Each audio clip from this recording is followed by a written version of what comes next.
Book 20. Argument. The Battle of the Gods and the Axe of Achilles. Jupiter, upon Achilles' return to the battle, calls a council of the gods and permits them to assist either party. The terrors of the combat described when the deities are engaged. Apollo encourages Aeneas to meet Achilles. After a long conversation, these two heroes encounter, but Aeneas is preserved by the assistance of Neptune.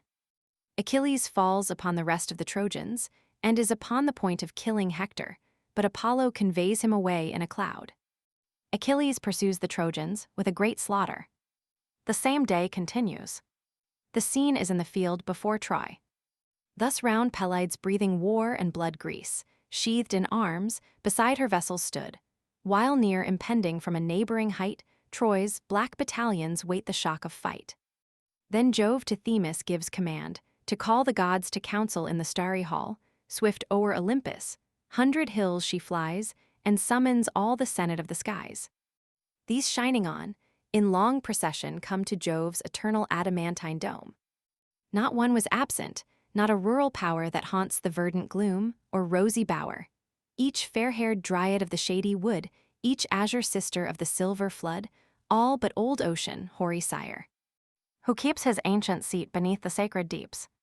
On marble thrones, with lucid columns crowned, the work of Vulcan, sat the powers around. Even he whose trident sways the watery rain heard the loud summons, and forsook the main, assumed his throne amid the bright abodes, and questioned thus the sire of men and gods. What moves the god who heaven and earth commands, and grasps the thunder in his awful hands, thus to convene the whole ethereal state? Is Greece and Troy the subject in debate? Already met, the luring hosts appear, and death stands ardent on the edge of war. "'Tis true," the cloud-compelling power replies. "This day we call the council of the skies in care of human race. Even Jove's own eye sees, with regret unhappy mortals die. Far on Olympus, top in secret state ourself will sit, and see the hand of fate work out our will. Celestial powers, descend, and as your minds direct, your succor lend to either host. Troy soon must lie o'erthrown. If uncontrolled Achilles fights alone, their troops but lately durst not meet his eyes. What can they now, if in his rage he rise? Assist them, gods. Or Ilion's sacred wall may fall this day, though fate forbids the fall," he said, and fired their heavenly breasts with rage. On adverse parts the warring gods engage, heaven's awful queen, and he whose azure round girds the vast globe, the maid in arms renowned, Hermes, of profitable arts the sire, and Vulcan, the black sovereign of the fire, these to the fleet repair with instant flight, the vessels tremble as the gods alight. In aid of Troy, Latona, Phoebus came, Mars fiery-helmed, the laughter-loving dame Xanthus, whose streams in golden currents flow, and the chaste huntress of the silver bow. Ere yet the gods their various aid employ, each Argive bosom swelled with manly joy, while great Achilles, terror of the plain, long lost to battle, shone in arms again. Dreadful he stood in front of all his host, pale Troy beheld, and seemed already lost. Her bravest heroes pant with inward fear, and trembling see another god of war. But when the powers descending swelled the fight, then tumult rose. Fierce rage and pale affright varied each face. Then discord sounds alarms, earth echoes, and the nations rush to arms. Now through the trembling shores Minerva calls, and now she thunders from the Grecian walls. Mars hovering o'er his Troy, his terror shrouds in gloomy tempests and a night of clouds. Now through each Trojan heart he fury pours with voice divine, from Ilion's topmost towers. Now shouts to Simwa from her beauteous hill, the mountain shook, the rapid stream stood still. Above, the sire of gods his thunder rolls, and peals on peals redoubled rend the poles. Beneath, stern Neptune shakes the solid ground, the forests wave, the mountains nod around, through all their summits tremble Ida's woods, and from their sources boil her 100 floods. Troy's turrets totter on the rocking plain, and the tossed navies beat the heaving main. Deep in the dismal regions of the dead, the infernal monarch reared his horrid head, leaped from his throne, lest Neptune's arm should lay his dark dominions open to the day, and pour in light on Pluto's drear abodes, abhorred by men, and dreadful even to gods. The Gods descending to battle. Such war the immortals wage, Such horrors rend the world's vast concave when the gods contend. First silver-shafted Phoebus took the plain against blue Neptune, monarch of the main. The god of arms his giant bulk displayed, opposed to Pallas, war's triumphant maid. Against Latona marched the son of May. The quivered Diane, sister of the day, her golden arrows sounding at her side. Saturnia, majesty of heaven, defied. With fiery Vulcan last in battle, stands the sacred flood that rolls on golden sands, Xanthus his name with those of heavenly birth, but called Scamander by the sons of earth. While thus the gods in various league engage, Achilles glowed with more than mortal rage. Hector he sought. In search of Hector turned his eyes around, for Hector only burned, and burst like lightning through the ranks, and vowed to glut the god of battles with his blood. Aeneas was the first who dared to stay. Apollo wedged him in the warrior's way, but swelled his bosom with undaunted might, half forced and half persuaded to the fight. Like young Lycaon, of the royal line in voice and aspect, seemed the power divine, and bade the chief reflect, how late with scorn in distant threats he braved the goddess-born. Then thus the hero of Anchises strain, to meet Pelides you persuade in vain, already have I met, nor void of fear observed the fury of his flying spear. From Ida's woods he chased us to the field, our force he scattered, and our herds he killed, Leonessus, Pedasus in ashes lay. But Jove assisting, I survived the day, else had I sunk oppressed in fatal fight by fierce Achilles and Minerva's might. Where'er he moved, the goddess shone before, and bathed his brazen lance in hostile gore. What mortal man Achilles can sustain? The immortals guard him through the dreadful plain, and suffer not his dart to fall in vain. Were God my aid, this arm should check his power, though strong in battle as a brazen tower. To whom the son of Jove, that god implore, and be what great Achilles was before. From heavenly Venus thou deriv'st thy strain, and he but from a sister of the main, an aged sea-god father of his line, but Jove himself the sacred source of thine. Then lift thy weapon for a noble blow, nor fear the vaunting of a mortal foe. This said, and spirit breathed into his breast, through the thick troops the emboldened hero pressed. His venturous act the white-armed queen surveyed, and thus, assembling all the powers, she said, "Behold in action, gods. That claims your care, lo great Aeneas rushing to the war. Against Pelides he directs his course, Phoebus impels, and Phoebus gives him force.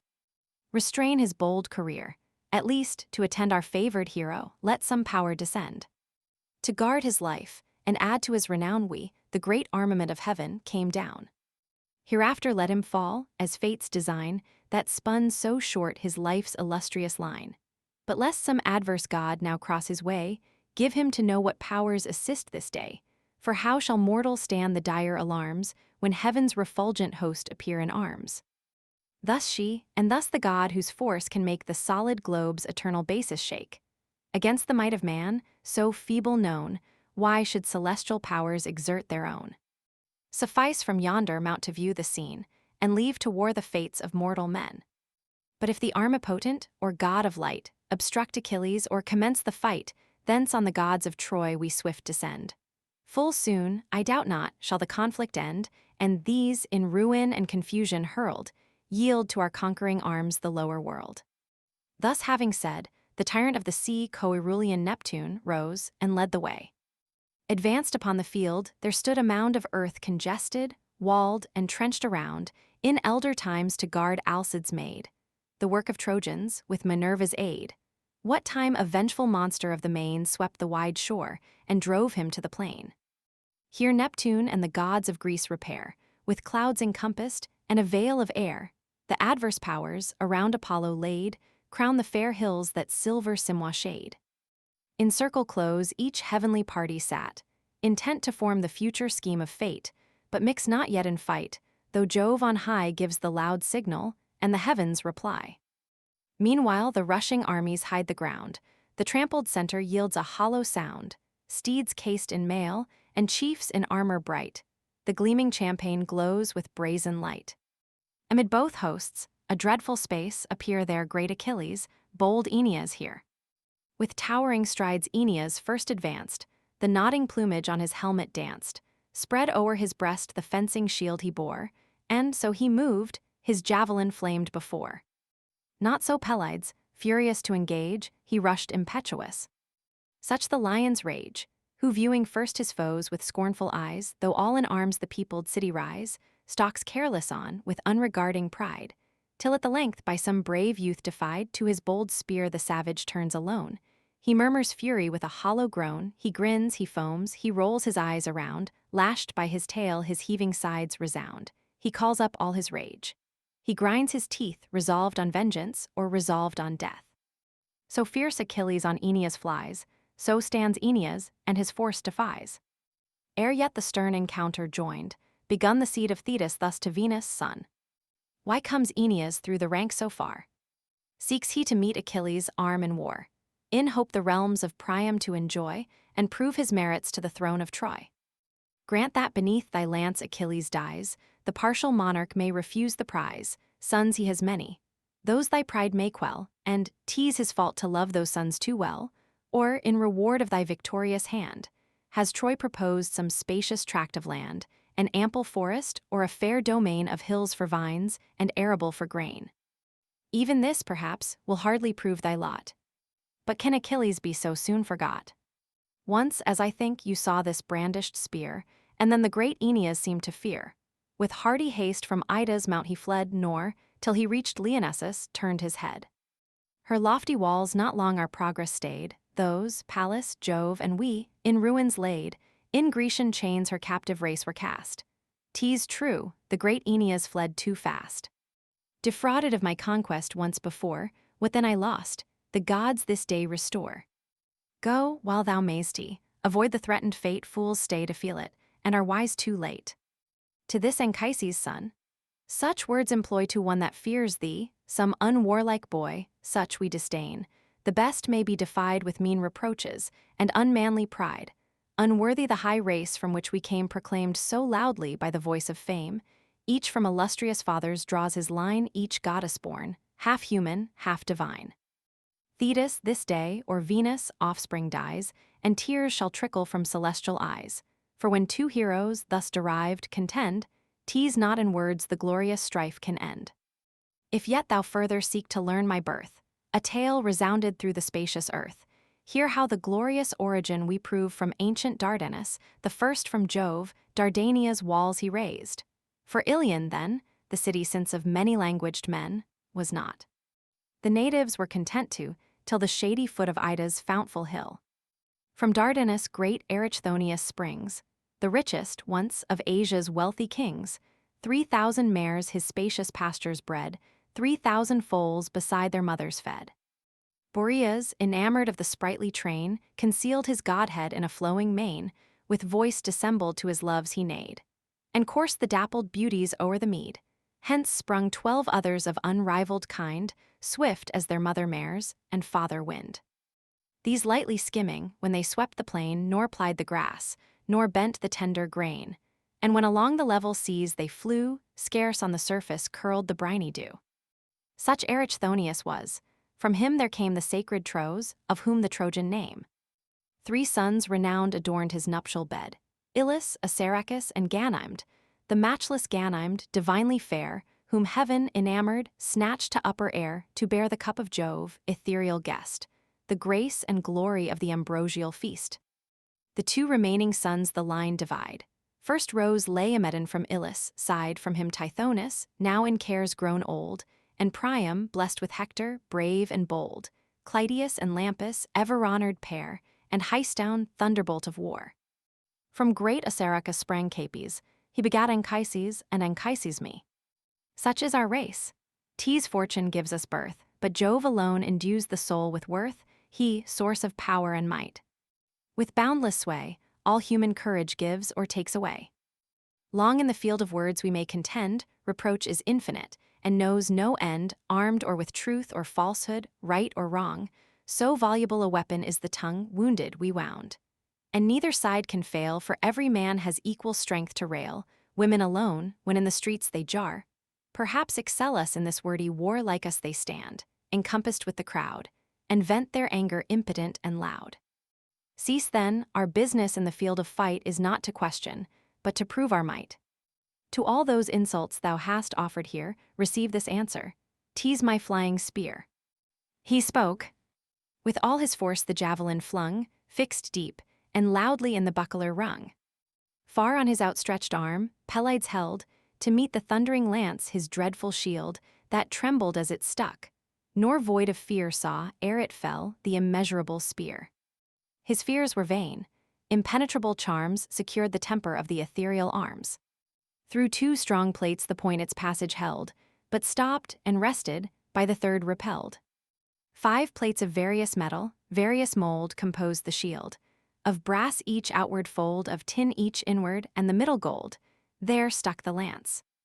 Then rising ere he threw, the forceful spear of great Achilles flew, and pierced the Dardan shield's extremest bound, where the shrill brass returned a sharper sound. Through the thin verge the Pelian weapon glides, and the slight covering of expanded hides. Aeneas his contracted body bends, and o'er him high the riven targe extends, sees, through its parting plates, the upper air, and at his back perceives the quivering spear. A fate so near him chills his soul with fright, and swims before his eyes the many-colored light. Achilles, rushing in with dreadful cries, draws his broad blade, and at Aeneas flies. Aeneas, rousing as the foe came on, with force collected, heaves a mighty stone, a mass enormous, which in modern days no 2 of earth's degenerate sons could raise. But ocean's god, whose earthquakes rock the ground, saw the distress, and moved the powers around. Lo! On the brink of fate Aeneas stands, an instant victim to Achilles' hands by Phoebus urged, but Phoebus has bestowed his aid in vain. The man o'erpours the god. And can ye see this righteous chief atone, with guiltless blood for vices not his own? To all the gods his constant vows were paid. Sure, though he wars for Troy, he claims our aid. Fate wills not this. Nor thus can Jove resign the future father of the Dardan line. The first great ancestor obtained his grace, and still his love descends on all the race. For Priam now, and Priam's faithless kind, at length are odious to the all-seeing mind, on great Aeneas shall devolve the reign, and sons succeeding sons the lasting line sustain. The great earth-shaker thus, to whom replies the imperial goddess with the radiant eyes, good as he is, to immolate or spare the Dardan prince, O Neptune. Be thy care, Pallas and I, by all that gods can bind, have sworn destruction to the Trojan kind, not even an instant to protract their fate, or save one member of the sinking state, till her last flame be quenched with her last gore, and even her crumbling ruins are no more. The king of ocean to the fight descends, through all the whistling darts his course he bends, swift interposed between the warrior flies, and casts thick darkness o'er Achilles' eyes. From great Aeneas, shield the spear he drew, and at his master's feet the weapon threw. That done, with force divine he snatched on high the Dardan prince, and bore him through the sky, smooth gliding without step, above the heads of warring heroes and of bounding steeds, till at the battle's utmost verge they light, where the slow calkins close the rear of fight. The godhead there, his heavenly form confessed, with words like these the panting chief addressed. What power, O prince, with force inferior far, urged thee to meet Achilles' arm in war? Henceforth beware, nor antedate thy doom, defrauding fate of all thy fame to come. But when the day decreed, for come it must, shall lay this dreadful hero in the dust, let then the furies of that arm be known, secure no Grecian force transcends thy own. With that he left him wondering as he lay, then from Achilles chased the mist away. Sudden, returning with a stream of light, the scene of war came rushing on his sight. Then thus amazed, what wonders strike my mind? My spear, that parted on the wings of wind, laid here before me. And the Dardan lord, that fell this instant, vanished from my sword. I thought alone with mortals to contend, but powers celestial sure this foe defend. Great as he is, our arms he scarce will try, content for once with all his gods to fly. Now then let others bleed. This said, aloud he vents his fury and inflames the crowd. O Greeks! He cries, and every rank alarms, join battle, man to man, and arms to arms. Tease not in me, though favored by the sky, to mow whole troops, and make whole armies fly. No god can singly such a host engage, not Mars himself, nor great Minerva's rage. But whatsoe'er Achilles can inspire, whate'er of active force, or acting fire, whate'er this heart can prompt, or hand obey, all Achilles Greeks. is yours today. Through yon wide host this arm shall scatter fear, and thin the squadrons with my single spear. He said, nor less elate with martial joy, the godlike Hector warmed the troops of Troy. Trojans, to war. Think, Hector leads you on, nor dread the vaunts of Peleus' haughty son. Deeds must decide our fate. E'en these with words insult the brave, who tremble at their swords. The weakest atheist stretch all heaven defies, but shrinks and shudders when the thunder flies. Nor from yon boaster shall your chief retire, not though his heart were steel, his hands were fire, that steel, your Hector should withstand, and brave that vengeful heart, that dreadful hand. Thus, breathing rage through all, the hero said. A wood of lances rises round his head, clamors on clamors tempest all the air, they join, they throng, they thicken to the war. But Phoebus warns him from high heaven to shun the single fight with Thetis, godlike son, more safe to combat in the mingled band, nor tempt too near the terrors of his hand. He hears, obedient to the god of light, and, plunged within the ranks, awaits the fight. Then fierce Achilles, shouting to the skies, on Troy's whole force with boundless fury flies. First falls Iphicyon, at his army's head. Brave was the chief, and brave the host he led, from great Otrynteus he derived his blood. His mother was Anais, of the flood, beneath the shades of Tmolus, crowned with snow, from Hyde's walls he ruled the lands below. Fierce as he springs, the sword his head divides. The parted visage falls on equal sides. With loud resounding arms he strikes the plain, wild thus Achilles glories o'er the slain. Lie there, Otryntides. The Trojan earth receives thee dead, though Gyge boasts thy birth, those beauteous fields where Hyllus waves are rolled, and plenteous Hermus swells with tides of gold, are thine no more. The insulting hero said, and left him sleeping in eternal shade. The rolling wheels of Greece the body tore, and dashed their axles with no vulgar gore. Demoleon next, Antenor's offspring, laid breathless in dust, the price of rashness paid. The impatient steel with full descending sway forced through his brazen helm its furious way, resistless drove the battered skull before, and dashed and mingled all the brains with gore. This sees Hippodamas, and seized with fright, deserts his chariot for a swifter flight. The lance arrests him. An ignoble wound the panting Trojan rivets to the ground. He groans away his soul. Not louder roars at Neptune's shrine on Hellas's high shores, the victim bull. The rocks rebellow round, and ocean listens to the grateful sound. Then fell on Polydore his vengeful rage, the youngest hope of Priam's stooping age, whose feet for swiftness in the race surpassed, of all his sons, the dearest and the last. To the forbidden field he takes his flight, in the first folly of a youthful knight, to vaunt his swiftness wheels around the plain, but vaunts not long, with all his swiftness slain. Struck where the crossing belts unite behind, and golden rings the double backplate joined forth through the navel burst the thrilling steel. And on his knees with piercing shrieks he fell, the rushing entrails poured upon the ground his hands collect, and darkness wraps him round. When Hector viewed, all ghastly in his gore, thus sadly slain the unhappy Polydore, a cloud of sorrow overcast his sight.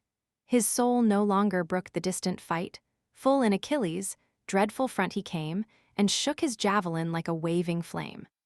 The son of Peleus sees, with joy possessed, his heart high-bounding in his rising breast.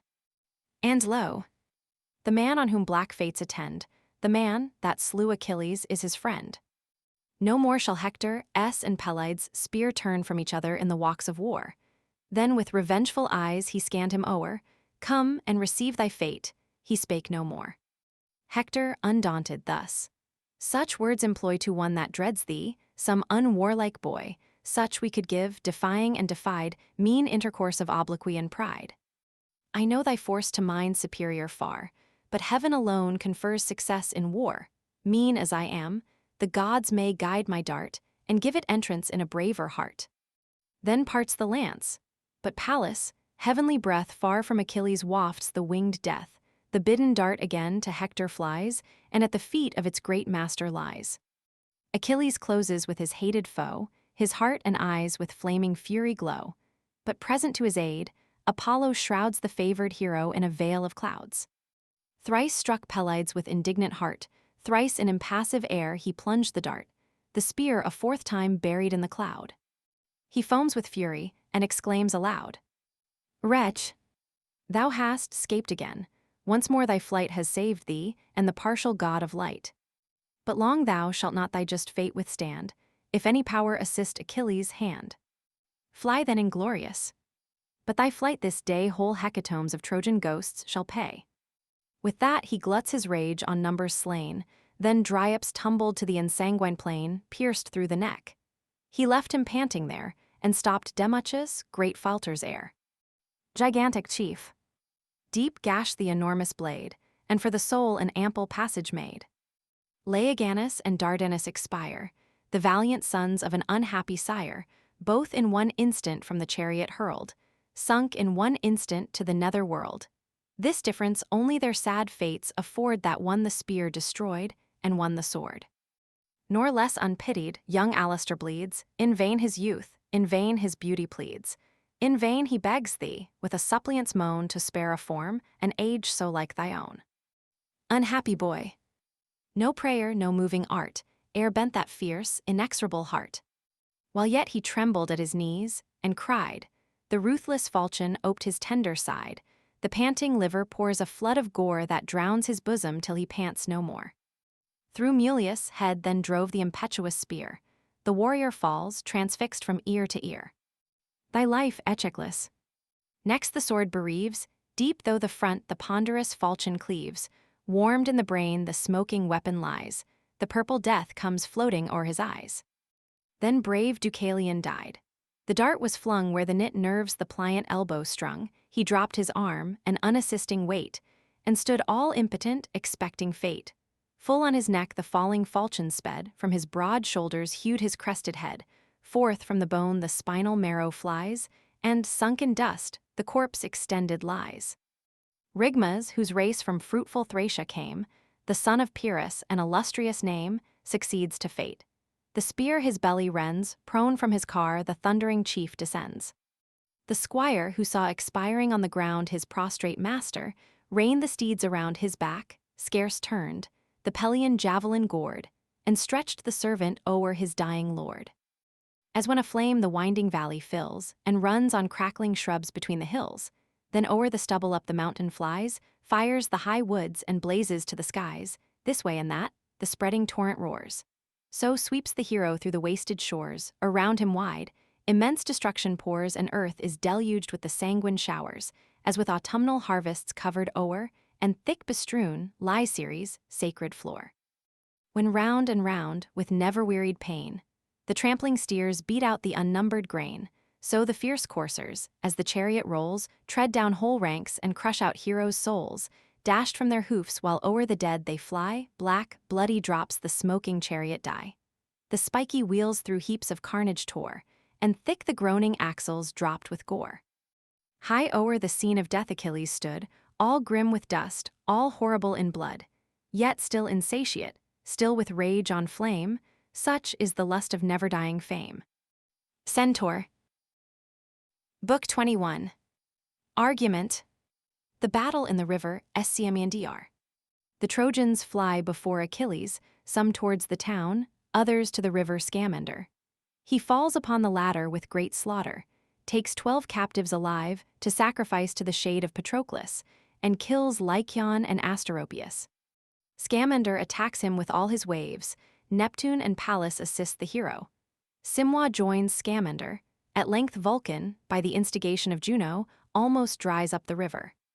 This combat ended, the other gods engage each other. Meanwhile Achilles continues the slaughter, drives the rest into Troy. Agenor only makes a stand, and is conveyed away in a cloud by Apollo, who, to delude Achilles, takes upon him Agenor's shape, and while he pursues him in that disguise, gives the Trojans an opportunity of retiring into their city. The same day continues. The scene is on the banks, and in the stream of Scamander. And now to Xanthus, gliding stream they drove, Xanthus, immortal progeny of Jove. The river here divides the flying train, part to the town fly diverse o'er the plain, where late their troops triumphant bore the fight, now chased and trembling in ignoble flight. These with a gathered mist Saturnia shrouds, and rolls behind the rout a heap of clouds. Part plunge into the stream, Old Xanthus roars, the flashing billows beat the whitened shores, with cries promiscuous all the banks resound, and here and there, in eddies whirling round, the flouncing steeds and shrieking warriors drowned. As the scorched locusts from their fields retire, while fast behind them runs the blaze of fire, driven from the land before the smoky cloud. The clustering legions rush into the floods so, plunged in Xanthus by Achilles, force roars the resounding surge with men and horse. His bloody lance the hero casts aside, which spreading tamarisks on the margin hide. Then, like a god, the rapid billows braves, armed with his sword, high brandished o'er the waves. Now down he plunges, now he whirls it round, deep groan the waters with the dying sound, repeated wounds the reddening river dyed, and the warm purple circled on the tide. Swift through the foamy flood the Trojans fly, and close in rocks or winding caverns lie. So the huge dolphin tempesting the main in shoals before him fly the scaly train. Confusedly heaped they seek their inmost caves, or pant and heave beneath the floating waves. Now, tired with slaughter, from the Trojan band 12 chosen youths he drags alive to land, with their rich belts their captive arms restrains. Late their proud ornaments, but now their chains. These his attendants to the ships conveyed, sad victims destined to Patroclus' shade. Then, as once more he plunged amid the flood, the young Lycaon in his passage stood, the son of Priam, whom the hero's hand but late made captive in his father's land. As from a sycamore, his sounding steel lopped the green arms to spoke a chariot wheel to Lemnos. Isle he sold the royal slave, where Jason's son the price demanded gave, but kind Aetion, touching on the shore, the ransomed prince to fair Eris bore. 10 days were past, since in his father's reign he felt the sweets of liberty again. The next, that God whom men in vain withstand, gives the same youth to the same conquering hand, now never to return, and doomed to go a sadder journey to the shades below. His well-known face when great Achilles eyed, the helm and visor he had cast aside with wild affright, and dropped upon the field his useless lance and unavailing shield, as trembling, panting, from the stream he fled, and knocked his faltering knees, the hero said, "Ye mighty gods, what wonders strike my view? Is it in vain our conquering arms subdue? Sure I shall see yon heaps of Trojans killed rise from the shades, and brave me on the field as now the captive, whom so late I bound and sold to Lemnos, stalks on Trojan ground. Not him the sea's unmeasured deeps detain, that bar such numbers from their native plain, lo. He returns. Try then my flying spear. Try if the grave can hold the wanderer, if earth, at length this active prince can seize earth, whose strong grasp has held down Hercules." Thus while he spoke, the Trojan pale with fears approached, and sought his knees with suppliant tears loth as he was to yield his youthful breath, and his soul shivering at the approach of death. Achilles raised the spear, prepared to wound, he kissed his feet, extended on the ground, and while above the spear suspended stood, longing to dip its thirsty point in blood, one hand embraced them close, one stopped the dart, while thus these melting words attempt his heart. "Thy well-known captive, great Achilles. See, once more Lycaon trembles at thy knee. Some pity to a suppliant's name afford, who shared the gifts of Ceres at thy board, whom late thy conquering arm to Lemnos bore, far from his father, friends, and native shore. 100 oxen were his price that day, now sums immense thy mercy shall repay. Scarce respited from woes I yet appear, and scarce 12 morning suns have seen me here, lo. Jove again submits me to thy hands, again, her victim cruel fate demands. I sprang from Priam and Laetho fair, old Alt's daughter and Lelege's heir, who held in Pedasus his famed abode, and ruled the fields where silver Satnio flowed. 2 sons, alas. Unhappy sons she bore for one spear shall drink each brother's gore, and I succeed to slaughtered Polydore. How from that arm of terror shall I fly? Some demon urges. 'Tis my doom to die. If ever yet soft pity touch thy mind, think not me too much of Hector's kind. Not the same mother gave thy suppliant breath with his, who wrought thy loved Patroclus' death." These words, attended with a shower of tears, the youth addressed to unrelenting ears. "Talk not of life or ransom," he replies, "Patroclus dead, whoever meets me, dies. In vain a single Trojan sues for grace, but least the sons of Priam's hateful race. Die then, my friend. What boots it to deplore? The great, the good Patroclus is no more. He, far thy better, was foredoomed to die, and thou, dost thou bewail mortality? Seest thou not me, whom nature's gifts adorn, sprung from a hero, from a goddess born? The day shall come, which nothing can avert, when by the spear, the arrow, or the dart, by night or day, by force or by design, impending death and certain fate are mine. Die then, he said, and as the word he spoke, the fainting stripling sank before the stroke. His hand forgot its grasp and left the spear, while all his trembling frame confessed his fear. Sudden, Achilles his broad sword displayed, and buried in his neck the reeking blade. Prone fell the youth, and panting on the land, the gushing purple dyed the thirsty sand. The victor to the stream the carcass gave, and thus insults him, floating on the wave.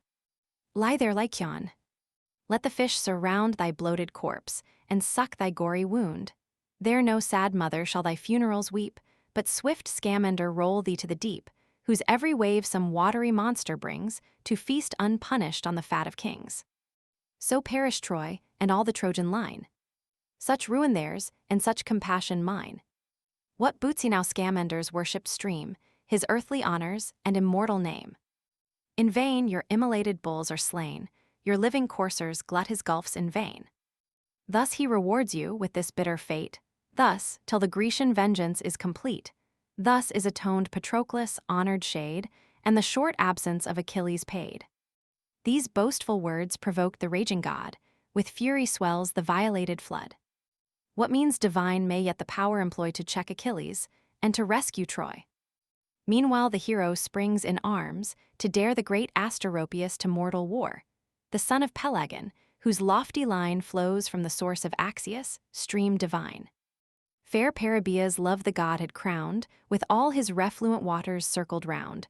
On him Achilles rushed. He fearless stood, and shook two spears, advancing from the flood. The flood impelled him, on Pelides' head to avenge his waters choked with heaps of dead. Near as they drew, Achilles thus began. What art thou, boldest of the race of man? Who or from whence? Unhappy is the sire, whose son encounters our resistless ire. O son of Peleus! What avails to trace, replied the warrior, our illustrious race?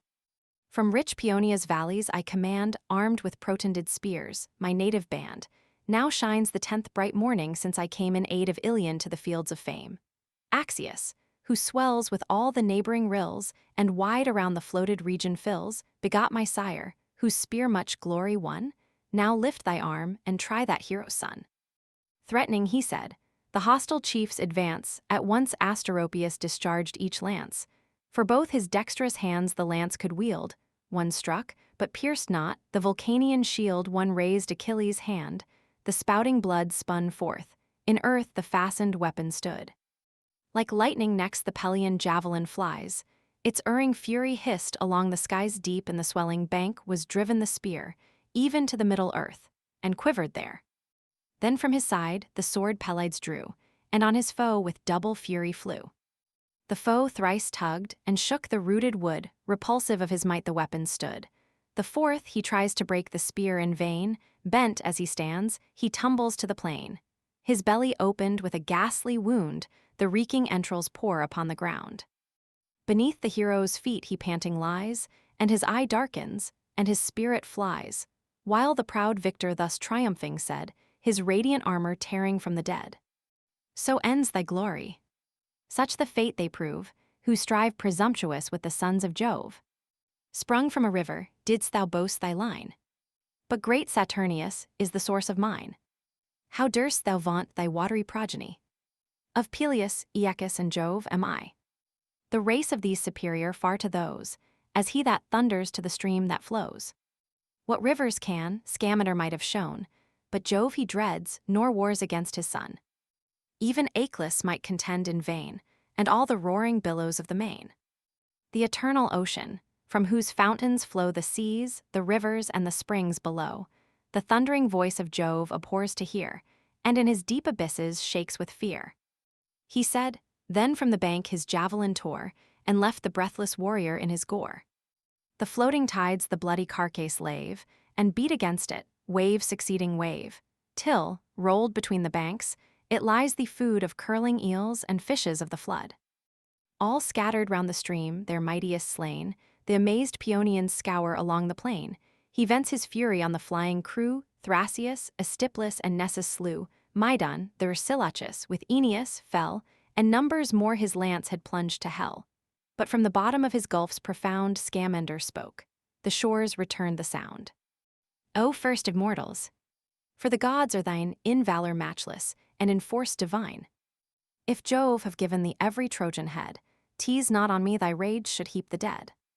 See, my choked streams no more their course can keep, nor roll their wonted tribute to the deep. Turn then impetuous. From our injured flood, content, thy slaughters could amaze a god. In human form, confessed before his eyes the river thus, and thus the chief replies, O sacred stream! Thy word we shall obey, but not till Troy the destined vengeance pay, not till within her towers the perjured train shall pant, and tremble at our arms again, not till proud Hector, guardian of her wall, or stain this lance, or see Achilles fall. He said, and drove with fury on the foe. Then to the godhead of the silver bow the yellow flood began, O son of Jove! Was not the mandate of the sire above full and express, that Phoebus should employ his sacred arrows in defense of Troy, and make her conquer, till Hyperion's fall in awful darkness hide the face of all? He spoke in vain. The chief without dismay plows through the boiling surge his desperate way. Then rising in his rage above the shores, from all his deep the bellowing river roars, huge heaps of slain disgorges on the coast, and round the banks the ghastly dead are tossed. While all before the billows ranged on high, a watery bulwark, screen the bands who fly. Now bursting on his head with thundering sound, the falling deluge whelms the hero round. His loaded shield bends to the rushing tide, his feet, upborne, scarce the strong flood divide, slittering and staggering. On the border stood a spreading elm that overhung the flood. He seized a bending bough, his steps to stay. The plant uprooted to his weight gave way. Heaving the bank, and undermining all, loud flashed the waters to the rushing fall of the thick foliage. The large trunk displayed bridged the rough flood across. The hero stayed on this his weight, and raised upon his hand, leaped from the channel and regained the land. Then blackened the wild waves. The murmur rose, the god pursues, a huger billow throws, and bursts the bank, ambitious to destroy the man whose fury is the fate of Troy. He like the warlike eagle speeds his pace, swiftest and strongest of the aerial race. Far as a spear can fly, Achilles springs, at every bound his clanging armor rings. Now here, now there, he turns on every side, and winds his course before the following tide. The waves flow after, wheresoe'er he wheels, and gather fast, and murmur at his heels. So when a peasant to his garden brings soft rills of water from the bubbling springs, and calls the floods from high, to bless his bowers, and feed with pregnant streams the plants and flowers, soon as he clears whate'er their passage stayed, and marks the future current with his spade, swift o'er the rolling pebbles, down the hills, louder and louder purl the falling rills before him scattering, they prevent his pains, and shine in mazy wanderings o'er the plains. Still flies Achilles, but before his eyes still swift Scamander rolls where'er he flies. Not all his speed escapes the rapid floods, the first of men, but not a match for gods. Oft as he turned the torrent to oppose, and bravely try if all the powers were foes, so oft the surge, in watery mountains spread, beats on his back or bursts upon his head. Yet dauntless still, the adverse flood he braves, and still indignant bounds above the waves. Tired by the tides, his knees relax with toil, washed from beneath him slides the slimy soil, when thus, his eyes on heaven's expansion thrown, forth bursts the hero with an angry groan. Is there no god Achilles to befriend, no power to avert his miserable end? Prevent, O Jove, this ignominious date, and make my future life the sport of fate. Of all heaven's oracles believed in vain, but most of Thetis must her son complain. By Phoebus' darts she prophesied my fall in glorious arms before the Trojan wall. Oh, had I died in fields of battle warm, stretched like a hero, by a hero's arm. Might Hector's spear this dauntless bosom rend, and my swift soul o'ertake my slaughtered friend. Ah no, Achilles meets a shameful fate, oh how unworthy of the brave and great. Like some vile swain, whom on a rainy day, crossing a ford, the torrent sweeps away, an unregarded carcass to the sea. Neptune and Pallas haste to his relief, and thus in human form address the chief, the power of ocean first. Forbear thy fear, O son of Peleus. Lo, thy gods appear. Behold, from Jove descending to thy aid, propitious Neptune, and the blue-eyed maid. Stay, and the furious flood shall cease to rave. Tease not thy fate to glut his angry wave. But thou, the counsel heaven suggests, attend. Nor breathe from combat, nor thy sword suspend, till Troy receive her flying sons, till all her rooted squadrons pant behind their wall. Hector alone shall stand his fatal chance, and Hector's blood shall smoke upon thy lance. Thine is the glory doomed. Thus spake the gods, then swift ascended to the bright abodes. Stung with new ardor, thus by heaven impelled, he springs impetuous and invades the field. O'er all the expanded plain the waters spread, heaved on the bounding billows dance the dead, floating midst scattered arms, while casques of gold and turned-up bucklers glittered as they rolled. High o'er the surging tide, by leaps and bounds he wades and mounts, the parted wave resounds. Not a whole river stops the hero's course, while Pallas fills him with immortal force. With equal rage, indignant Xanthus roars, and lifts his billows and o'erwhelms his shores. Then thus to Simwa: Haste, my brother flood, and check this mortal that controls a god. Our bravest heroes else shall quit the fight, and Ilion tumble from her towery height. Call then thy subject streams and bid them roar, from all thy fountains swell thy watery store. With broken rocks, and with a load of dead, charge the black surge, and pour it on his head. Mark how resistless through the floods he goes, and boldly bids the warring gods be foes. But nor that force, nor form divine to sight, shall aught avail him, if our rage unite. Whelmed under our dark gulfs those arms shall lie, that blaze so dreadful in each Trojan eye, and deep beneath a sandy mountain hurled, immersed remain this terror of the world. Such ponderous ruin shall confound the place, no Greek shall e'er his perished relics grace, no hand his bones shall gather, or inhume, these his cold rites, and this his watery tomb. Achilles contending with the rivers. He said, and on the chief descends amain, increased with gore and swelling with the slain. Then murmuring from his beds, he boils, he raves, and a foam whitens on the purple waves. At every step, before Achilles stood the crimson surge, and deluged him with blood. Fear touched the queen of heaven. She saw dismayed, she called aloud, and summoned Vulcan's aid. Rise to the war. The insulting flood requires thy wasteful arm. Assemble all thy fires. While to their aid, by our command enjoined, rush the swift eastern and the western wind. These from old ocean at my word shall blow, pour the red torrent on the watery foe, courses and arms to one bright ruin turn, and hissing rivers to their bottoms burn. Go mighty in thy rage.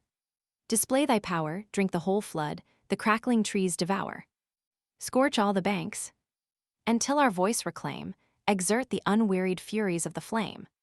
The power ignipotent her word obeys. Wide o'er the plain he pours the boundless blaze, at once consumes the dead, and dries the soil and the shrunk waters in their channel boil. As when autumnal boreas sweeps the sky, and instant blows the watered gardens dry, so looked the field, so whitened was the ground, while Vulcan breathed the fiery blast around. Swift on the sedgy reeds the ruin praise, along the margin winds the running blaze. The trees in flaming rose to ashes turn, the flowering lotos and the tamarisk burn, broad elm and cypress rising in a spire. The watery willows hiss before the fire. Now glow the waves, the fishes pant for breath, the eels lie twisting in the pangs of death. Now flounce aloft, now dive the scaly fry, or, gasping, turn their bellies to the sky. At length the river reared his languid head, and thus, short panting, to the god he said, O Vulcan! Oh, what power resists thy might? I faint, I sink, unequal to the fight, I yield, let Ilion fall, if fate decree. Ah, bend no more thy fiery arms on me. He ceased, wide conflagration blazing round, the bubbling waters yield a hissing sound. As when the flames beneath a cauldron rise to melt the fat of some rich sacrifice, amid the fierce embrace of circling fires the waters foam, the heavy smoke aspires. So boils the imprisoned flood, forbid to flow, and choked with vapors feels his bottom glow. To Juno then, imperial queen of air, the burning river sends his earnest prayer. Ah, why, Saturnia, must thy son engage me, only me, with all his wasteful rage? On other gods his dreadful arm employ, for mightier gods assert the cause of Troy. Submissive I desist, if thou command, but withdraw this all-destroying hand. Hear then my solemn oath, to yield to fate unaided Ilion and her destined state, till Greece shall gird her with destructive flame, and in one ruin sink the Trojan name. His warm entreaty touched Saturnia's ear, she bade the ignipotent his rage forbear, recall the flame, nor in a mortal cause infest a god. The obedient flame withdraws, again the branching streams begin to spread, and soft remurmur in their wonted bed. While these by Juno will the strife resign, the warring gods in fierce contention join, rekindling rage each heavenly breast alarms, with horrid clangor shock the ethereal arms. Heaven in loud thunder bids the trumpet sound, and wide beneath them groans the rending ground. Jove, as his sport, the dreadful scene descries, and views contending gods with careless eyes. The power of battles lifts his brazen spear, and first assaults the radiant queen of war. What moved thy madness, thus to disunite ethereal minds, and mix all heaven in fight? What wonder this, when in thy frantic mood thou drovest a mortal to insult a god? Thy impious hand Tydides, javelin bore, and madly bathed it in celestial gore. He spoke and smote the long-resounding shield, which bears Jove's thunder on its dreadful field. The adamantine aegis of her sire, that turns the glancing bolt and forked fire. Then heaved the goddess in her mighty hand a stone, the limit of the neighboring land there fixed from eldest times. Black, craggy, vast, this at the heavenly homicide she cast. Thundering he falls, a mass of monstrous size, and 7 broad acres covers as he lies.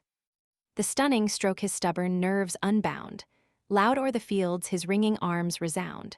The scornful dame her conquest views with smiles, and, glorying, thus the prostrate god reviles. Hast thou not yet, insatiate fury, known how far Minerva's force transcends thy own? Juno, whom thou rebellious darest withstand, corrects thy folly thus by Pallas' hand. Thus meets thy broken faith with just disgrace, and partial aid to Troy's perfidious race. The goddess spoke and turned her eyes away, that, beaming round, diffused celestial day. Jove's Cyprian daughter, stooping on the land, lent to the wounded god her tender hand. Slowly he rises, scarcely breathes with pain, and, propped on her fair arm, forsakes the plain. This the bright empress of the heavens surveyed, and, scoffing, thus to war's victorious maid. Lo, what an aid on Mars's side is seen! The smiles and love's unconquerable queen. Mark with what insolence in open view she moves. Let Pallas, if she dares, pursue. Minerva smiling heard, the pair o'ertook, and slightly on her breast the wanton strook she, unresisting, fell, her spirits fled. On earth together lay the lovers spread. And like these heroes be the fate of all, Minerva cries, who guard the Trojan wall. To Grecian gods such let the Phrygian be, so dread, so fierce, as Venus is to me, then from the lowest stone shall Troy be moved. Thus she and Juno with a smile approved. Meantime, to mix in more than mortal fight, the god of ocean dares the god of light. What sloth has seized us, when the fields around ring with conflicting powers, and heaven returns the sound? Shall, ignominious, we with shame retire, no deed performed to our Olympian sire? Come, prove thy arm. For first the war to wage, suits not my greatness or superior age, rash as thou art to prop the Trojan throne, forgetful of my wrongs and of thy own, and guard the race of proud Laomedon.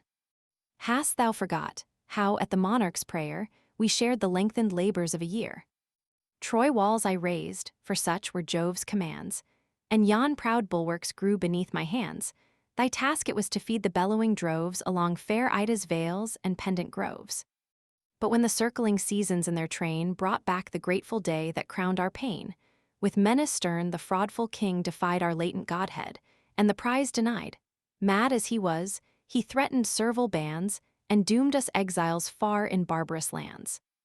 Incensed, we heavenward fled with swiftest wing, and destined vengeance on the perjured king. Dost thou, for this, afford proud Ilian grace, and not like us infest the faithless race like us, their present, future sons destroy, and from its deep foundations heave their Troy. Apollo thus, to combat for mankind ill suits the wisdom of celestial mind, for what is man? Calamitous by birth, they owe their life and nourishment to earth, like yearly leaves, that now with beauty crowned smile on the sun, now wither on the ground. To their own hands commit the frantic scene, nor mix immortals in a cause so mean. Then turns his face, far beaming heavenly fires, and from the senior power submiss retires, him thus retreating, Artemis upbraids, the quivered huntress of the sylvan shades. And is it thus the youthful Phoebus flies, and yields to ocean's hoary sire the prize? How vain that martial pomp, and dreadful show of pointed arrows and the silver bow! Now boast no more in yon celestial bower, thy force can match the great earth-shaking power. Silent he heard the queen of woods upbraid, not so Saturnia bore the vaunting maid, but furious thus: what insolence has driven thy pride to face the majesty of heaven? What though by Jove the female plague designed, fierce to the feeble race of womankind? The wretched matron feels thy piercing dart, thy sex's tyrant with a tiger's heart. What though tremendous in the woodland chase, thy certain arrows pierce the savage race? How dares thy rashness on the powers divine employ those arms, or match thy force with mine? Learn hence no more unequal war to wage, she said, and seized her wrists with eager rage. These in her left hand locked, her right untied the bow, the quiver, and its plumy pride. About her temples flies the busy bow. Now here, now there, she winds her from the blow. The scattering arrows, rattling from the case, drop round, and idly mark the dusty place. Swift from the field the baffled huntress flies, and scarce restrains the torrent in her eyes. So, when the falcon wings her way above, to the cleft cavern speeds the gentle dove. Not fated yet to die, their safe retreats, yet still her heart against the marble beats. To her Latona hastes with tender care, whom Hermes viewing, thus declines the war. How shall I face the dame, who gives delight to him whose thunders blacken heaven with night? Go, matchless goddess, triumph in the skies, and boast my conquest, while I yield the prize. He spoke and passed. Latona, stooping low, collects the scattered shafts and fallen bow, that, glittering on the dust, lay here and their dishonored relics of Diana's war. Then swift pursued her to her blessed abode, where, all confused, she sought the sovereign god. Weeping, she grasped his knees. The ambrosial vest shook with her sighs and panted on her breast. The sire superior smiled, and bade her show what heavenly hand had caused his daughter's woe. Abashed, she names his own imperial spouse, and the pale crescent fades upon her brows. Thus they above, while, swiftly gliding down, Apollo enters Ilion's sacred town. The guardian god now trembled for her wall, and feared the Greeks, though fate forbade her fall. Back to Olympus, from the war's alarms, return the shining bands of gods in arms, some proud in triumph, some with rage on fire, and take their thrones around the ethereal sire. Through blood, through death, Achilles still proceeds o'er slaughtered heroes and o'er rolling steeds. As when avenging flames with fury driven on guilty towns exert the wrath of heaven, the pale inhabitants, some fall, some fly, and the red vapors purple all the sky, so raged Achilles.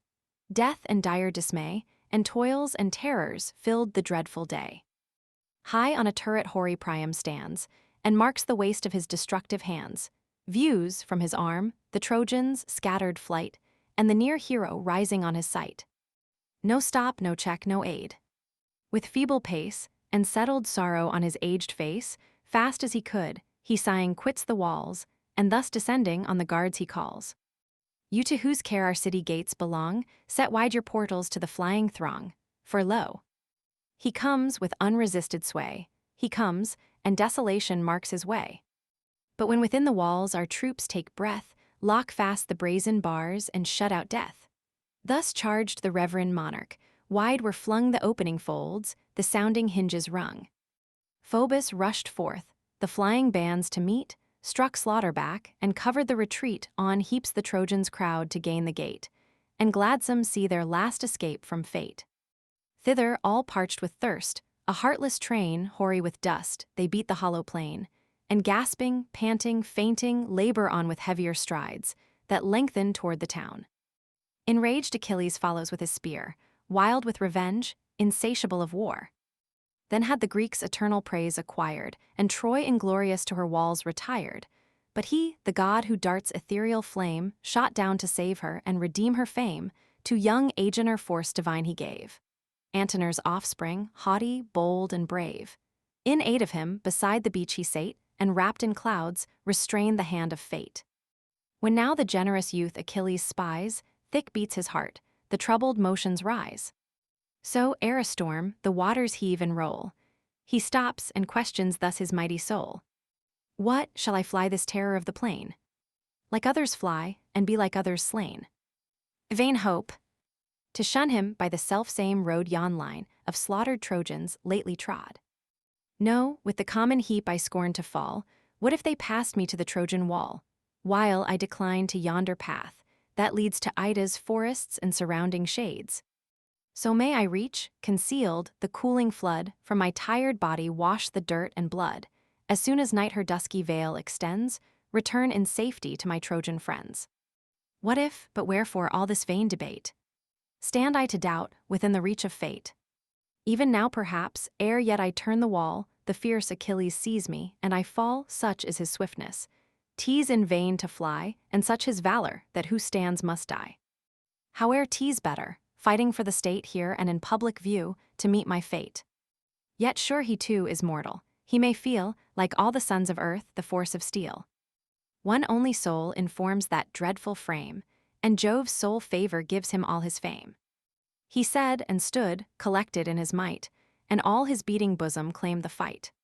So from some deep groan wood a panther starts, roused from his thicket by a storm of darts. Untaught to fear or fly, he hears the sounds of shouting hunters and of clamorous hounds, though struck, though wounded, scarce perceives the pain.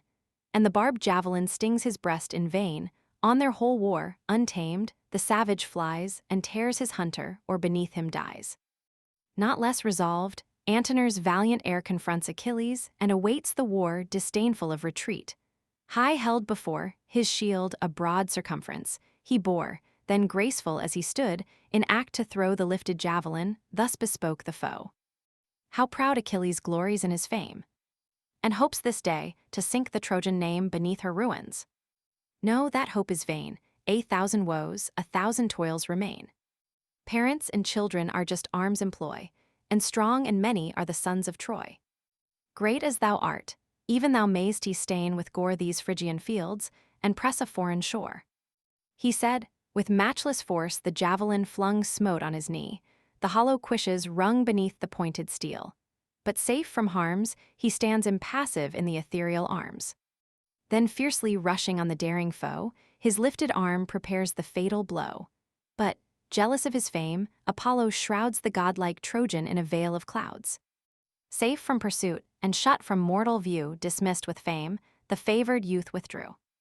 Meanwhile the god, to cover their escape, assumes Agenor's habit, voice, and shape, flies from the furious chief in this disguise. The furious chief still follows where he flies. Now o'er the fields they stretch with lengthened strides, now urge the course where swift Scamander glides.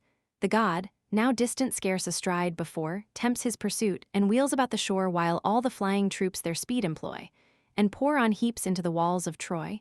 No stop, no stay, no thought to ask or tell, who 'scaped by flight or who by battle fell. 'Twas tumult all, and violence of flight, and sudden joy confused and mixed affright. Pale Troy against Achilles shuts her gate, and nations breathe, delivered from their fate. Book 22. Argument. The death of Hector. The Trojans being safe within the walls, Hector only stays to oppose Achilles. Priam is struck at his approach, and tries to persuade his son to re-enter the town. Hecuba joins her entreaties, but in vain. Hector consults within himself what measures to take, but at the advance of Achilles, his resolution fails him, and he flies. Achilles pursues him thrice, round the walls of Troy. The gods debate concerning the fate of Hector. At length Minerva descends to the aid of Achilles. She deludes Hector in the shape of Deiphobus. He stands the combat and is slain. Achilles drags the dead body at his chariot, in the sight of Priam and Hecuba. Their lamentations, tears, and despair. Their cries reach the ears of Andromache, who, ignorant of this, was retired into the inner part of the palace. She mounts up to the walls and beholds her dead husband. She swoons at the spectacle. Her excess of grief and lamentation. The 30th day still continues. The scene lies under the walls and on the battlements of Troy. Thus to their bulwarks, smit with panic fear, the herded Ilians rush like driven deer. There safe they wipe the briny drops away and drown in bowls the labors of the day. Close to the walls, advancing o'er the fields beneath one roof of well-compacted shields, march, bending on the Greeks, embodied powers, far stretching in the shade of Trojan towers. Great Hector singly stayed. Chained down by fate there fixed, he stood before the Scaean gate, still his bold arms determined to employ, the guardian still of long-defended Troy. Apollo now to tired Achilles turns, the power confessed in all his glory burns, and what he cries has Peleus, son in view, with mortal speed a godhead to pursue. For not to thee to know, the gods is given, unskilled to trace the latent marks of heaven. What boots thee now, that Troy forsook the plain? Vain thy past labor, and thy present vain, safe in their walls are now her troops bestowed, while here thy frantic rage attacks a god. The chief incensed, too partial god of day. To check my conquests in the middle way, how few in Ilion else had refuge found. What gasping numbers now had bit the ground. Thou robb'st me of a glory justly mine, powerful of godhead, and of fraud divine mean fame, alas. For one of heavenly strain, to cheat a mortal who repines in vain. Then to the city, terrible and strong, with high and haughty steps he towered along, so the proud courser, victor of the prize, to the near goal with double ardor flies. Him, as he blazing shot across the field, the careful eyes of Priam first beheld. Not half so dreadful rises to the sight, through the thick gloom of some tempestuous night, Orion's dog, the year when autumn weighs, and o'er the feebler stars exerts his rays, terrific glory. For his burning breath taints the red air with fevers, plagues, and death. So flamed his fiery mail. Then wept the sage he strikes his reverend head, now white with age. He lifts his withered arms, obtests the skies. He calls his much-loved son with feeble cries. The son, resolved Achilles, forced to dare, full at the Scaean gates expects the war while the sad father on the rampart stands, and thus adjures him with extended hands. Ah, stay not, stay not. Guardless and alone Hector. My loved, my dearest, bravest son. Methinks already I behold thee slain, and stretched beneath that fury of the plain. Implacable Achilles. Mightst thou be, to all the gods no dearer than to me. Thee, vultures wild should scatter round the shore, and bloody dogs grow fiercer from thy gore. How many valiant sons I late enjoyed, valiant in vain. By thy cursed arm destroyed, or, worse than slaughtered, sold in distant isles to shameful bondage and unworthy toils. Two, while I speak, my eyes in vain explore, two from one mother sprung, my Polydore and loved Lycaon, now perhaps no more. Oh, if in yonder hostile camp they live, what heaps of gold, what treasures would I give? Their grandsire's wealth, by right of birth their own, consigned his daughter with Lelege's throne. But if, which heaven forbid, already lost, all pale they wander on the Stygian coast, what sorrows then must their sad mother know, what anguish I? Unutterable woe. Yet less that anguish, less to her, to me, less to all Troy, if not deprived of thee.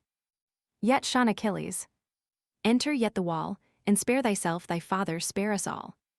Save thy dear life, or, if a soul so brave neglect that thought, thy dearer glory save. Pity, while yet I live, these silver hairs, while yet thy father feels the woes he bears, yet cursed with sense. A wretch whom in his rage, all trembling on the verge of helpless age great Jove has placed, sad spectacle of pain.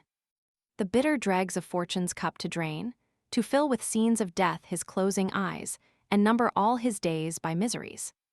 My heroes slain, my bridal bed o'erturned, my daughters ravished, and my city burned, my bleeding infants dashed against the floor, these I have yet to see, perhaps yet more. Perhaps even I, reserved by angry fate, the last sad relic of my ruined state, dire pomp of sovereign wretchedness, must fall, and stain the pavement of my regal hall, where famished dogs, late guardians of my door, shall lick their mangled master's spattered gore. Yet for my sons I thank ye, gods. 'Tis well, well have they perished, for in fight they fell. Who dies in youth and vigor dies the best, struck through with wounds, all honest on the breast. But when the fates, in fullness of their rage, spurn the hoar head of unresisting age, in dust the reverend lineaments deform, and pour to dogs the life-blood scarcely warm, this is misery. The last, the worse, that man can feel. Man, fated to be cursed. He said, and acting what no words could say, rent from his head the silver locks away. With him the mournful mother bears a part, yet all her sorrows turn not Hector's heart. The zone unbraced, her bosom she displayed, and thus, fast falling the salt tears, she said, "Have mercy on me, O my son. Revere the words of age, attend a parent's prayer. If ever thee in these fond arms I pressed, or stilled thy infant clamors at this breast, do not thus our helpless years forgo, but, by our walls secured, repel the foe. Against his rage if singly thou proceed shouldst thou, but heaven avert it. Shouldst thou bleed, nor must thy corse lie honored on the bier, nor spouse, nor mother, grace thee with a tear. Far from our pious rites, those dear remains must feast the vultures on the naked plains. So they, while down their cheeks the torrents roll, but fixed remains the purpose of his soul, resolved he stands, and with a fiery glance expects the hero's terrible advance. So, rolled up in his den, the swelling snake beholds the traveler approach the brake. When fed with noxious herbs, his turgid veins have gathered half the poisons of the plains. He burns, he stiffens with collected ire, and his red eyeballs glare with living fire. Beneath a turret, on his shield reclined, he stood, and questioned thus his mighty mind. Where lies my way? To enter in the wall. Honor and shame the ungenerous thought recall. Shall proud Polydamas before the gate proclaim, his counsels are obeyed too late, which timely followed but the former night, what numbers had been saved by Hector's flight. That wise advice rejected with disdain, I feel my folly and my people slain. Methinks my suffering country's voice I hear, but most her worthless sons insult my ear, on my rash courage charge the chance of war, and blame those virtues which they cannot share. No, if I e'er return I must glorious, my country's terror laid in dust, or if I perish, let her see me fall in field at least, and fighting for her wall. And yet suppose these measures I forgo approach unarmed, and parley with the foe, the warrior shield, the helm and lance, lay down and treat on terms of peace to save the town, the wife withheld, the treasure ill detained, cause of the war and grievance of the land with honorable justice to restore, and add half Ilion's yet remaining store, which Troy shall, sworn, produce, that injured Greece may share our wealth and leave our walls in peace. But why this thought? Unarmed if I should go, what hope of mercy from this vengeful foe, but woman-like to fall, and fall without a blow? We greet not here, as man conversing man, met at an oak or journeying o'er a plain, no season now for calm familiar talk, like youths and maidens in an evening walk, war is our business. But to whom is given to die or triumph that determine heaven? Thus pondering, like a god the Greek drew nigh, his dreadful plumage nodded from on high, the Pelian javelin, in his better hand, shot trembling rays that glittered o'er the land, and on his breast the beamy splendor shone, like Jove's own lightning or the rising sun. As Hector sees unusual terrors rise, struck by some god, he fears, recedes, and flies.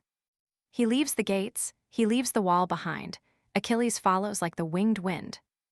Thus at the panting dove a falcon flies, the swiftest racer of the liquid skies. Just when he holds, or thinks he holds his prey, obliquely wheeling through the aerial way, with open beak and shrilling cries he springs, and aims his claws and shoots upon his wings. No less foreright the rapid chase they held, one urged by fury, one by fear impelled, now circling round the walls their course maintain, where the high watchtower overlooks the plain. Now where the fig trees spread their umbrage broad, a wider compass, smoke along the road. Next by Scamander's double source they bound, where two famed fountains burst the parted ground, this hot through scorching clefts is seen to rise, with exhalations steaming to the skies, that the green banks in summer's heat o'erflows, like crystal clear, and cold as winter snows. Each gushing fount a marble cistern fills, whose polished bed receives the falling rills where Trojan dames, ere yet alarmed by Greece, wash their fair garments in the days of peace. By these they passed, one chasing, one in flight. The mighty fled, pursued by stronger might, Swift was the course. No vulgar prize they play, no vulgar victim must reward the day, such as in races crown the speedy strife. The prize contended was great Hector's life. As when some heroes' funerals are decreed in grateful honor of the mighty dead, where high rewards the vigorous youth inflame, some golden tripod, or some lovely dame, the panting coursers swiftly turn the goal, and with them turns the raised spectator's soul. Thus 3 times round the Trojan wall they fly. The gazing gods lean forward from the sky, to whom, while eager on the chase they look, the sire of mortals and immortals spoke. Unworthy sight! The man beloved of heaven, behold, inglorious round yon city driven. My heart partakes the generous Hector's pain Hector, whose zeal whole hecatombs has slain, whose grateful fumes the gods received with joy from Ida's summits and the towers of Troy. Now see him flying, to his fears resigned, and fate and fierce Achilles close behind. Consult, ye powers. 'Tis worthy your debate, whether to snatch him from impending fate, or let him bear, by stern Pelide slain, good as he is, the lot imposed on man. Then Pallas thus: shall he whose vengeance forms the forky bolt, and blackens heaven with storms, shall he prolong one Trojan's forfeit breath? A man immortal, preordained to death. And will no murmurs fill the courts above? No gods indignant blame their partial Jove? Go then, return the sire, without delay, exert thy will, I give the fates their way. Swift at the mandate pleased Tritonia flies, and stoops impetuous from the cleaving skies. As through the forest, o'er the vale and lawn, the well-breathed beagle drives the flying fawn. In vain he tries the covert of the brakes, or deep beneath the trembling thicket shakes, sure of the vapor in the tainted dews. The certain hound his various maze pursues. Thus step by step, where'er the Trojan wheeled, there swift Achilles compassed round the field. Oft as to reach the Dardan gates he bends, and hopes the assistance of his pitying friends, whose showering arrows, as he coursed below from the high turrets, might oppress the foe. So oft Achilles turns him to the plain, he eyes the city, but he eyes in vain. As men in slumbers seem with speedy pace, one to pursue and one to lead the chase, their sinking limbs the fancied course forsake, nor this can fly, nor that can overtake. No less the laboring heroes pant and strain, while that but flies, and this pursues in vain. What god, O Muse, assisted Hector's force with fate itself so long to hold the course? Phoebus it was, who, in his latest hour, endued his knees with strength, his nerves with power, and great Achilles, lest some Greek's advance should snatch the glory from his lifted lance, signed to the troops to yield his foe the way, and leave untouched the honors of the day. Jove lifts the golden balances that show the fates of mortal men and things below. Here each contending hero's lot he tries, and weighs with equal hand their destinies. Low sinks the scale surcharged with Hector's fate, heavy with death it sinks, and hell receives the weight. Then Phoebus left him. Fierce Minerva flies to stern Pelides, and triumphing cries, O loved of Jove! This day our labors cease, and conquest blazes with full beams on Greece. Great Hector falls, that Hector famed so far, drunk with renown, insatiable of war, falls by thy hand and mine. Nor force nor flight shall more avail him, nor his god of light. See, where in vain he supplicates above, rolled at the feet of unrelenting Jove, rest here. Myself will lead the Trojan on, and urge to meet the fate he cannot shun.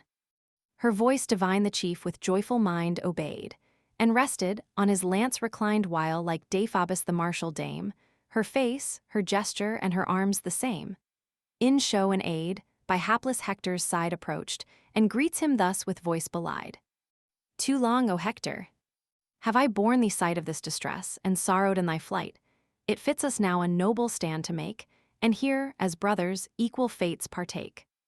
Then he, O prince, allied in blood and fame, dearer than all that own a brother's name, of all that Hecuba to Priam bore, long tried, long loved, much loved, but honored more. Since you, of all our numerous race alone, defend my life, regardless of your own. Again the goddess, much my father's prayer, and much my mother S pressed me to forbear, my friends embraced my knees, adjured my stay, but stronger love impelled, and I obey. Come then, the glorious conflict let us try. Let the steel sparkle, and the javelin fly, or let us stretch Achilles on the field, or to his arm our bloody trophies yield. Fraudful, she said, then swiftly marched before, the Dardan hero shuns his foe no more. Sternly they met. The silence Hector broke, his dreadful plumage nodded as he spoke. Enough, O son of Peleus. Troy has viewed her walls thrice circled, and her chief pursued. But now some god within me bids me try thine or my fate. I kill thee or I die. Yet on the verge of battle let us stay, and for a moment's space suspend the day. Let heaven's high powers be called to arbitrate the just conditions of this stern debate, eternal witnesses of all below and faithful guardians of the treasured vow. To them I swear, if victor in the strife, Jove by these hands shall shed thy noble life, no vile dishonor shall thy course pursue, stripped of its arms alone, the conquerors do, the rest to Greece uninjured I'll restore. Now plight thy mutual oath, I ask no more. Talk not of oaths, the dreadful chief replies, while anger flashed from his disdainful eyes. Detested as thou art, and ought to be, nor oath nor pact Achilles plights with thee, such pacts as lambs and rabid wolves combine, such leagues as men and furious lions join, to such I call the gods. One constant state of lasting rancor and eternal hate, no thought but rage, and never ceasing strife, till death extinguish rage and thought and life. Rouse then thy forces this important hour, collect thy soul, and call forth all thy power. No further subterfuge, no further chance. Tease Pallas, Pallas gives thee to my lance. Each Grecian ghost, by thee deprived of breath, now hovers round and calls thee to thy death. He spoke and launched his javelin at the foe, but Hector shunned the meditated blow. He stooped, while o'er his head the flying spear sang innocent and spent its force in air. Minerva watched it falling on the land, then drew, and gave to great Achilles' hand, unseen of Hector, who, elate with joy now shakes his lance and braves the dread of Troy. The life you boasted to that javelin-given prince, you have missed. My fate depends on heaven, to thee, presumptuous as thou art, unknown, or what must prove my fortune or thy own. Boasting is but an art, our fears to blind, and with false terrors sink another's mind. But know, whatever fate I am to try, by no dishonest wound shall Hector die. I shall not fall a fugitive at least, my soul shall bravely issue from my breast. But first try thou my arm, and may this dart end all my country's woes, deep buried in thy heart. The weapon flew, its course unerring held unerring, but the heavenly shield repelled the mortal dart. Resulting with a bound from off the ringing orb, it struck the ground. Hector beheld his javelin fall in vain, nor other lance, nor other hope remain. He calls Deiphobus, demands a spear. In vain, for no Deiphobus was there. All comfortless he stands, then with a sigh, "'Tis so, heaven wills it, and my hour is nigh." I deemed Deiphobus had heard my call, but he secure lies guarded in the wall. A god deceived me, Pallas, 'twas thy deed death and black fate approach. 'Tis I must bleed. No refuge now, no succor from above great Jove deserts me, and the son of Jove propitious once and kind. Then welcome fate. 'Tis true I perish, yet I perish great, yet in a mighty deed I shall expire, let future ages hear it and admire. Fierce, at the word, his weighty sword he drew, and all collected on Achilles flew. So Jove's bold bird, high balanced in the air, stoops from the clouds to trust the quivering hair. Nor less Achilles his fierce soul prepares, before his breast the flaming shield he bears, refulgent orb. Above his fourfold cone, the gilded horsehair sparkled in the sun. Nodding at every step, Vulcanian frame, and as he moved, his figure seemed on flame. As radiant Hesper shines with keener light, far beaming o'er the silver host of night, when all the starry train emblaze the sphere, so shone the point of great Achilles' spear. In his right hand he waves the weapon round, eyes the whole man, and meditates the wound. But the rich mail Patroclus lately wore securely cased the warrior's body o'er. One space at length he spies, to leaden fate, where twixt the neck and throat the jointed plate gave entrance. Through that penetrable part furious he drove the well-directed dart, nor pierced the windpipe yet, nor took the power of speech, unhappy. From thy dying hour. Prone on the field the bleeding warrior lies, while, thus triumphing, stern Achilles cries. At last is Hector stretched upon the plain, who feared no vengeance for Patroclus slain. Then, prince, you should have feared what now you feel. Achilles absent was Achilles still. Yet a short space the great avenger stayed, then low in dust thy strength and glory laid. Peaceful he sleeps, with all our rights adorned, forever honored, and forever mourned. While cast to all the rage of hostile power, thee birds shall mangle, and the gods devour. Then Hector, fainting at the approach of death, by thy own soul, by those who gave thee breath, by all the sacred prevalence of prayer, leave me not for Grecian dogs to tear. The common rites of sepulture bestow, to soothe a father's and a mother's woe. Let their large gifts procure an urn at least, and Hector's ashes in his country rest. No, wretch accursed. Relentless he replies. Flames, as he spoke, shot flashing from his eyes. Not those who gave me breath should bid me spare, nor all the sacred prevalence of prayer. Could I myself the bloody banquet join? No, to the dogs that carcase I resign. Should Troy, to bribe me, bring forth all her store, and giving thousands, offer thousands more, should Dardan Priam, and his weeping dame, drain their whole realm to buy one funeral flame, their Hector on the pile they should not see, nor rob the vultures of one limb of thee. Then thus the chief his dying accents drew, thy rage implacable. Too well I knew, the furies that relentless breast have steeled, and cursed thee with a heart that cannot yield. Yet think a day will come, when fate's decree and angry gods shall wreak this wrong on thee. Phoebus and Paris shall avenge my fate, and stretch thee here before the Scaean gate. He ceased. The fates suppressed his laboring breath, and his eyes stiffened at the hand of death. To the dark realm the spirit wings its way. The manly body left a load of clay, and plaintive glides along the dreary coast, a naked, wandering, melancholy ghost. Achilles, musing as he rolled his eyes o'er the dead hero, thus unheard, replies, Die thou the first. When Jove and heaven ordain, I follow thee, he said, and stripped the slain. Then forcing backward from the gaping wound the reeking javelin, cast it on the ground. The thronging Greeks behold with wondering eyes his manly beauty and superior size, while some, ignobler, the great dead deface with wounds ungenerous, or with taunts disgrace. How changed that Hector, who like Jove of late sent lightning on our fleets, and scattered fate. High o'er the slain the great Achilles stands, begirt with heroes and surrounding bands, and thus aloud, while all the host attends, princes and leaders, countrymen and friends. Since now at length the powerful will of heaven the dire destroyer to our arm has given, is not Troy fallen already? Haste, ye powers! See if already their deserted towers are left unmanned, or if they yet retain the souls of heroes, their great Hector slain. But what is Troy, or glory what to me? Or why reflects my mind on aught but thee, divine Patroclus? Death hath sealed his eyes, unwept, unhonored, uninterred he lies. Can his dear image from my soul depart, long as the vital spirit moves my heart? If in the melancholy shades below, the flames of friends and lovers cease to glow, yet mine shall sacred last. Mine, undecayed, burn on through death, and animate my shade. Meanwhile, ye sons of Greece, in triumph bring the corpse of Hector, and your paeans sing.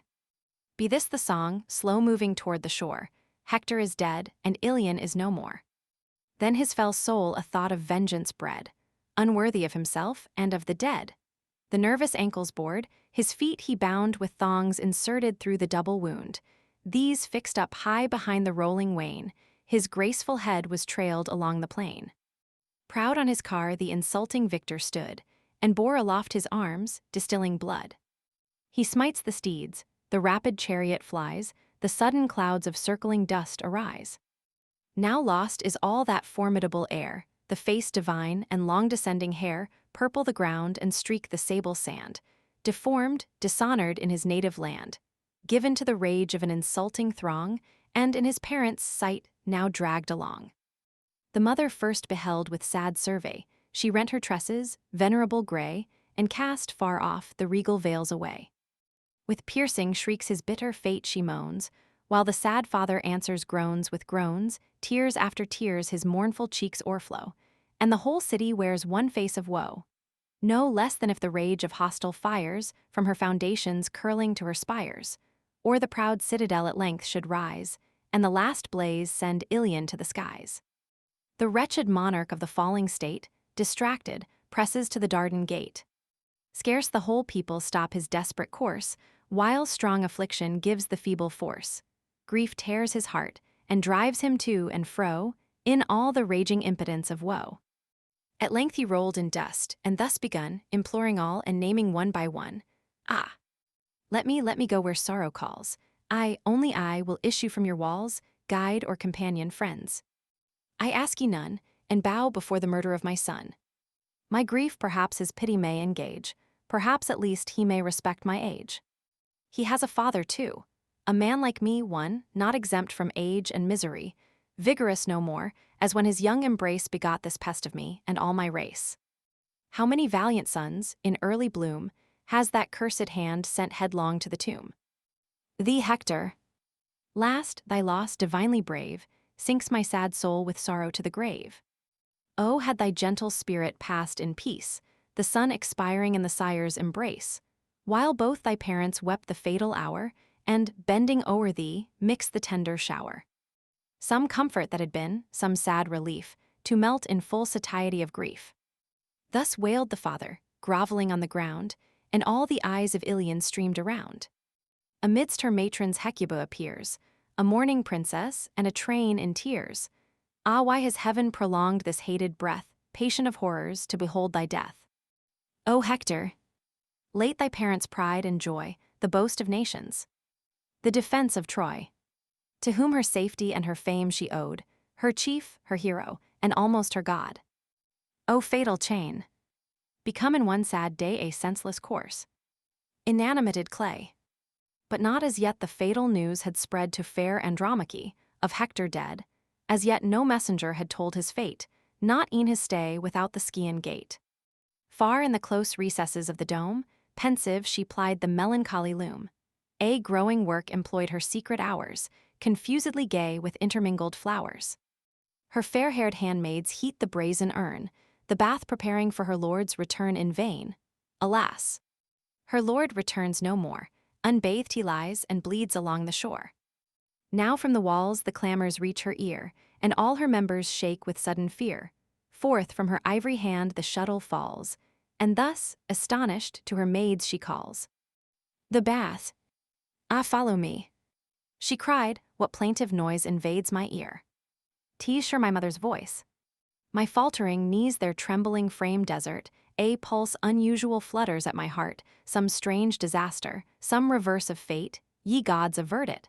Threats the Trojan state. Far be the omen which my thoughts suggest. But much I fear my Hector's dauntless breast confronts Achilles, chased along the plain, shut from our walls.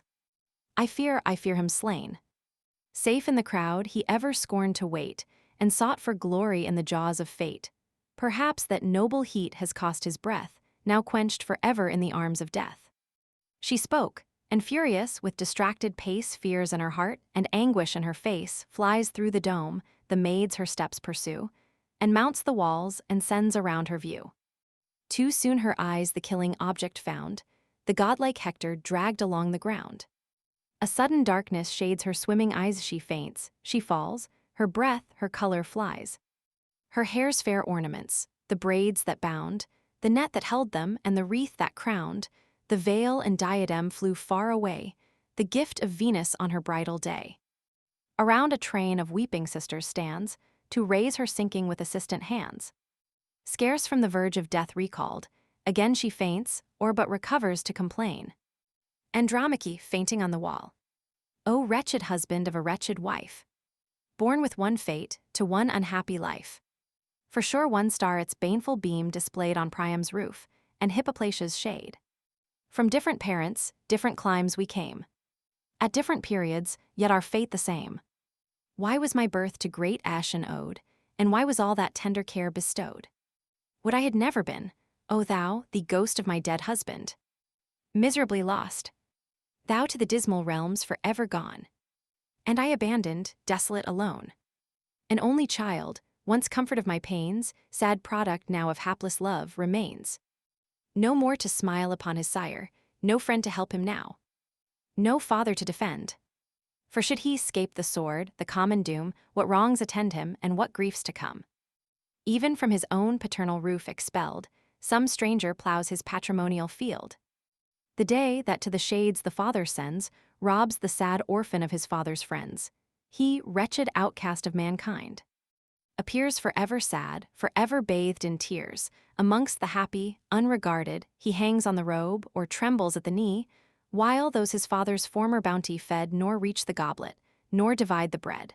The kindest but his present wants allay, to leave him wretched the succeeding day. Frugal compassion. Heedless they who boast both parents still, nor feel what he has lost, shall cry, begone. Thy father feasts not here, the wretch obeys, retiring with a tear. Thus wretched, thus retiring all in tears, to my sad soul Astyanax appears. Forced by repeated insults to return, and to his widowed mother vainly mourn, he, who, with tender delicacy bred, with princes sported, and on dainties fed, and when still evening gave him up to rest, sunk soft in down upon the nurse's breast, must, ah, what must he not? Whom Iliad calls Astyanax, from her well-guarded walls, is now that name no more, unhappy boy, since now no more thy father guards his Troy. But thou, my Hector, least exposed in air, far from thy parents' and thy consort's care, whose hand in vain, directed by her love, the martial scarf and robe of triumph wove. Now to devouring flames be these a prey, useless to thee, from this accursed day. Yet let the sacrifice at least be paid, and honor to the living, not the dead. So spake the mournful dame. Her matrons hear, sigh back her sighs, and answer tear with tear.